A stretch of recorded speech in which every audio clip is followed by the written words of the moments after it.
ভাইরে বলো, সকাল হইতেই গার্মেন্টের ওই রঙিন গেইটে শ্রমিকেরা ঢোকে, মুখে বিষণ্ণতা, এই কি তবে জীবনগাথা?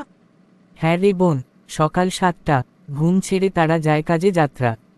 কাঁধে ব্যাগ, চোখে ক্লান্তি, তবুও মুখে থাকে না কোনো ভ্রান্তি। টাকার অভাবে চলে না ঘর, 2 বেলা ভাত, স্বপ্নে ঝড়।